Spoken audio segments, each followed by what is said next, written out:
Hola, soy Fernando Valladares, científico del CSIC, profesor de ecología de la Rey Juan Carlos y un aficionado al deporte de todo tipo y muy enamorado de las bicicletas desde que soy pequeñito. Y desde que descubrí una bicicleta plegable me la llevo a todos los sitios. Ser profesor de ecología muchas veces es una carga y sobre todo cuando le tienes que explicar a los jóvenes la cantidad de impactos que el ser humano causa en los ecosistemas es duro. Y yo imparto una asignatura que se llama así precisamente, Impactos de la actividad humana en la biosfera. Cada día les cuento un nuevo impacto y los pobres chicos y chicas se llevan una mochila de pesadumbre, porque no es solo el cambio climático, la contaminación, la pérdida de biodiversidad, un montón de cosas. E intento compensarlo con razones para el optimismo, con salidas, digamos, alternativas que tiene la civilización, entre otras la sostenibilidad, que la bicicleta la pueda permitir o facilitar. El entrar en contacto con la naturaleza es una vía muy natural de ser sanos, de ser sostenibles y es un aliviadero, ¿no? Entender mejor la naturaleza y saber que ahí encontramos pues una vía para salir de esta encrucijada civilizatoria y también una vía para ser sanos y felices. Bueno, realmente la juventud es un gran cajón desastre donde hay jóvenes de todo tipo y muchos, como los adultos, viven o vivimos en ciudades. La ciudad ya te aleja mucho de la naturaleza y te aleja mucho de los conocimientos más básicos de cómo funcionan las cosas, de dónde viene el agua, de dónde viene la comida, cómo funciona y también de las fuentes de satisfacción. Ese alejamiento lo que nos hace en muchos casos es no solo ignorarla, sino muchas veces maltratarla. Y ahí es donde estamos. Ellos van a ser de alguna manera mensajeros o comunicadores, aparte de su labor profesional que pueden hacer relacionada con la biología, pues van a ser los que de alguna manera informen y convenzan a sus compañeros y a la sociedad del desafío en el que estamos metidos, que hay mucho que ganar, pero también mucho que perder si no hacemos bien las cosas. Bueno, estamos en un momento, yo creo que histórico, donde podemos realmente revertir muchas cosas, donde podemos cambiar muchas cosas, pero tenemos una fuerte inercia del sistema económico, de las inercias sociales, culturales, políticas, geopolíticas. Ahora estamos viendo las 340 guerras por el agua, estamos viendo muchas tensiones por los combustibles fósiles. Esta encrucijada da un poco de miedo. A esta encrucijada hace que mucha gente mire a otro lado, o es lo que explican los populismos, ¿no? Que de pronto pues hay políticos que prometen cosas absurdas pero que la gente desea creer. Y esto es un momento en el que la ciencia tiene que, de alguna manera, estar más sobre la mesa a la hora de tomar decisiones, ¿no? Pero que siempre estamos a tiempo para algo. El problema de haber tardado tanto en empezar a tomar las riendas sobre, por ejemplo, las emisiones de gases de efecto invernadero, es que a nuestro alcance hay menos opciones que las que teníamos hace 5 años o 10 años. Pero claro que hay opciones y claro que hay cosas que se pueden hacer. Indudablemente van a cambiar muchas cosas en los próximos años. Lo inteligente sería que pilotáramos buena parte de ese cambio y que no nos dejáramos arrastrar por lo que ese cambio va a traer consigo. Ese cambio va a traer una reducción de algunas de las cosas que hacemos en nuestro modo de vida, como viajar o comer carne o utilizar plásticos de un solo uso. Muchas de esas cosas van a ir ocurriendo rápido, tendrán que ocurrir porque no hay agua para tantas cosas que queremos, no hay dinero ni capacidad de los sistemas de absorber nuestra huella ambiental. Pero creo que también es una oportunidad para cambiar el modelo de civilización. En lugar de huir de nosotros mismos, es enfrentar los problemas que tenemos y poner, por ejemplo, los derechos humanos por delante. Nuestra sociedad está guiada por la economía, lleva más de un siglo guiada por la economía, y la economía, como decía ya Erich Fromm hace muchos años, para tener una economía saludable tenemos trabajadores enfermos. Sabemos que la jornada laboral es asfixiante, sabemos que la salud física en el sur global, pero la salud física y sobre todo mental en el norte global está por los suelos y tendiendo a la baja. ¿Por qué? Por una presión tremenda del sistema económico. Estamos bajo una presión muy insostenible de un sistema económico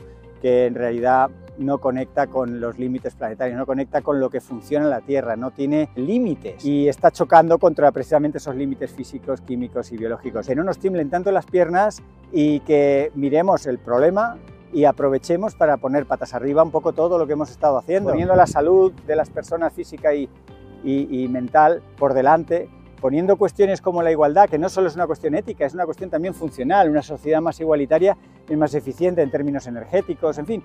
Hay muchas cosas que tienen que ver con los valores, con intangibles, cuyo desarrollo nos hará entrar en una era muchísimo más saludable y más humana. Sabiendo lo que sabemos, ¿por qué no avanzamos más? ¿Por qué no hemos avanzado más? ¿Por qué a la ciencia no se la escucha? Hay cosas que se escribieron hace 50 años sobre los límites del planeta, los límites del crecimiento, o hace 40 y tantos, casi también 50 años en las cumbres de la Tierra, que se podían haber escrito esta mañana. Quiere decir que no, en algunas cosas no hemos avanzado mucho. Las advertencias de la ciencia no son muy escuchadas. Y siempre me pregunto por qué. Yo como científico y en los últimos años también como comunicador, lo que intento es encontrar las formas, la narrativa, el estilo, la oportunidad para que se nos oiga más. Somos un poco el Pepito Grillo. Es verdad que muchas veces no traemos buenas noticias, ¿no? Y a la gente pues no le gusta, o sea, nos tienen respeto a los científicos, estamos bien considerados socialmente, pero claro, traemos unas noticias que prefieres no oír, ¿no? Y quizá eso es una de las primeras cosas, ¿no? Que el sistema socioeconómico, la sociedad en general, no está muy de cara a encajar las recomendaciones de la ciencia. Pero luego tenemos un montón de zancadillas que en el libro de la recivilización que sacaba hace poco, pues las desarrollo, ¿no? Zancadillas que nos ponemos a nosotros mismos, que nos permitirían explicar por qué no avanzamos. Zancadillas que tienen que ver con la hipocresía, con la que no decimos las cosas exactamente como son. Por supuesto el negacionismo, hay verdades muy incómodas que no encajan en nuestra cabeza y desde la patología psicológica de negarlo hasta, digamos, los intereses más egoístas de también negarlos, pues acabamos evitando el abordar el origen de los problemas. Los desafíos que tenemos por delante, muchos resultan de no hablar claro. No somos buenos hablando claro y, de hecho, en el libro analizo por qué no hablamos claro, por qué no somos transparentes, ¿no? Cuando realmente decir la verdad es lo más natural para nuestro cerebro y nos cuesta más esfuerzo mentir. De hecho, cuando hablas en otro idioma eres más honesto y los estudios de psicología muestran que eres mucho más honesto en un segundo o un tercer lenguaje porque te cuesta más esfuerzo, no tienes la misma facilidad para decir medias verdades y para envolver la realidad, ¿no? Esto es la primera paradoja, ¿no? El gran desafío es, hablemos claro, ¿no? Poca gente te dirá que la justicia no está hecha para impartir justicia. O poca gente te dirá que privatizar la sanidad mata. Poca gente dice las cosas así de claras, ¿no?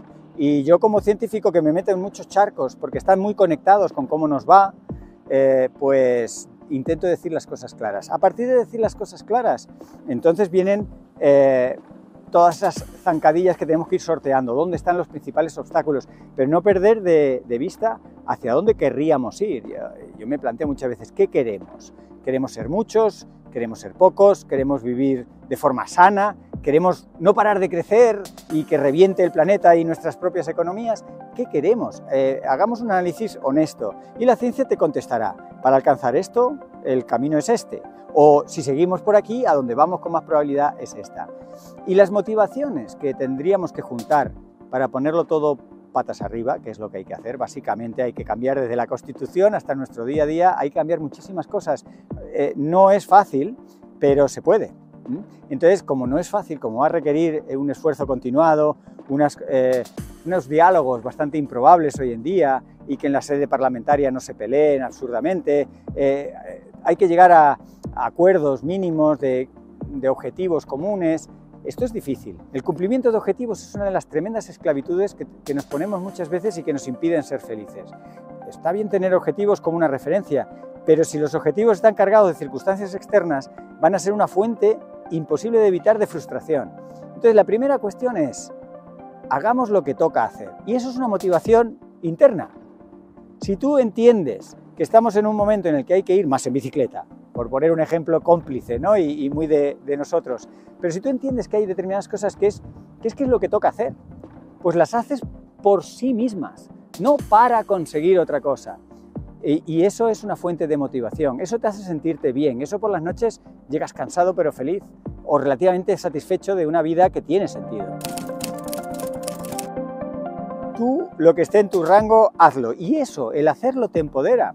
Se adquieren derechos. Todos los ciclistas pedaleando adquieren derechos que, pues por ejemplo, la ampliación de un carril bici o ganarle espacio al coche en determinados sitios. O sea, hacer cosas te da nuevos derechos. Si tú te quedas en casa protestando lo mal que está todo, pues bueno, pues será un análisis lo más objetivo e incluso cargado de realidad y no te vas a sentir muy bien y no vas a lograr prácticamente nada. Entonces, hacer cosas psicológicamente está demostrado que es lo que te saca de ese desánimo, de ese pesimismo, de ese fatalismo que muchas veces es casi inevitable cuando uno lee la cruda realidad, ¿no? Las noticias del día a día. Las bicicletas con las que he vivido con más pasión fueron cuando tenía 10 o 12 años, no teníamos demasiado dinero y entonces con la complicidad de mi padre rehacíamos algunas bicis viejas. Me acuerdo que mi padre se buscaba la vida para llevarlas por ejemplo, a cromar a un sitio. Ahora ya no sé si se croman las cosas, pero en aquel entonces se encontraba un taller donde te cromaban un manillar totalmente hecho polvo, pintábamos ahí como podíamos una bici y hacíamos unas bicis muy rústicas, pero les teníamos un cariño. Y una de ellas me la robaron y me dio un dolor en el corazón. En la Cuesta de Moyano, en el Retiro, me robaron la primera bicicleta. Me han robado 5 y han sido 5 puñaladas porque eran bicicletas que habíamos hecho y que creo que su precio de mercado era nada. Yo hice toda la carrera yendo en bicicleta en los años, principio de los 80, finales de los 70, 80, y Madrid era una ciudad sin ley. El ciclismo era un deporte de riesgo, mucho más que el parapente. Yo he estado, digamos, a punto de ser asesinado por algunos taxistas a propósito varias veces, ¿no? Tengo anécdotas que he contado que si quedarían para hacer un pequeño corto, ¿no? Era quítate del medio. O sea, las bicicletas éramos un estorbo. Madrid tiene cuestas y llegabas a la cuesta de Atocha o a la cuesta de la Gran Vía y lógicamente vas más despacio. Los taxistas te pasaban por delante y por detrás, que dicen los taxistas, los conductores de autobús y los conductores, no había espacio para ti. Yo llevaba una mascarilla en aquel entonces en la universidad que tenía un filtro de carbono activado. Yo no me podía pagar mucho la renovación del carbón, pero sí ponía un filtro físico de partículas. Al llegar por la noche a casa lo golpeaba un poco para que cayeran y caía un montoncito de hollín, que decía, ostras, el hollín que no he metido en los pulmones. Pero hace, digamos, unos 12, 15 años, fue otro reencuentro maravilloso con las bicicletas. En aquel entonces, hablo de aquel entonces porque ahora veréis que lo que voy a contar, dicen, no, hombre, yo digo, sí, hace 15 años me compré una bicicleta de ciclocross y la tuneé un poco porque permitía con la horquilla ancha que tenía ponerle unas ruedas un poquito más anchas, y entonces la utilizaba para todo.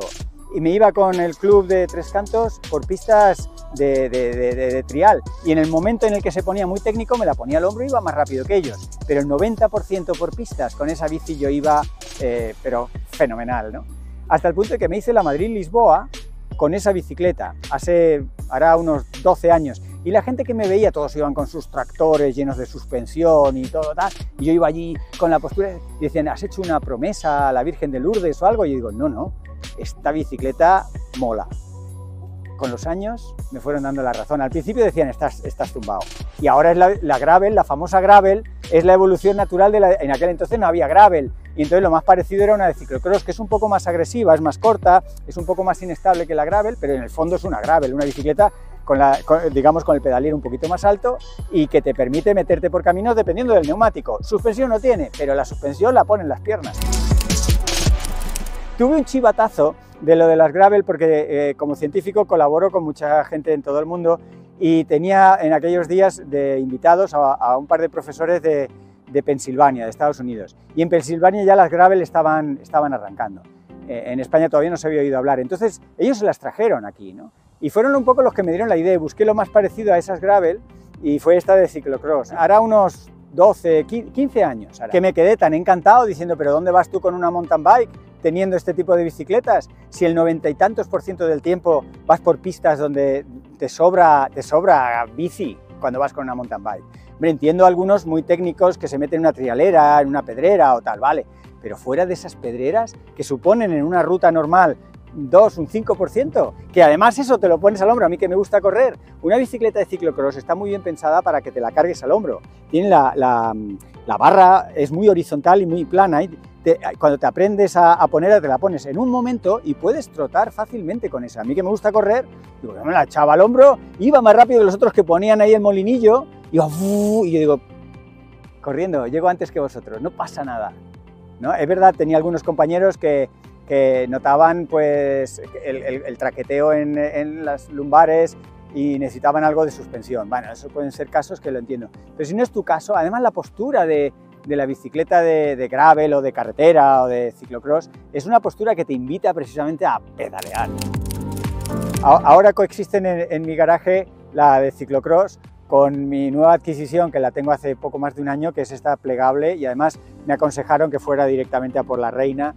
y me gasté lo que pude en una de segunda mano, pero casi nueva, y estoy encantado, porque me permite combinar muchos viajes en tren. Viajo mucho en el AVE, la meto en el AVE, y por ejemplo en Valencia llegas con el AVE y en la distancia más corta a muchos edificios públicos y a muchos sitios de conferencias es precisamente con una bicicleta plegable, porque si tienes que sacar una bicicleta de la ciudad, pierdes unos minutos muy valiosos. Fíjate, varias veces el tiempo que te daba Google eran 7 minutos en esa bicicleta, 12 en una bicicleta municipal, 15 en taxi y media hora en coche. Entonces era la manera más rápida. Bajabas en el AVE en Valencia, te desplegabas la bici y en 7 minutos estabas en la reunión. Y eso me pasa en un montón de sitios. Llego a los sitios, o en Cuenca, que está alejada la estación del AVE, pues es una oportunidad fantástica de antes de la reunión, media horita dándote una vuelta por los alrededores. Estoy encantado. Es una compatibilidad fantástica. El tren y la bici se llevan fenomenal.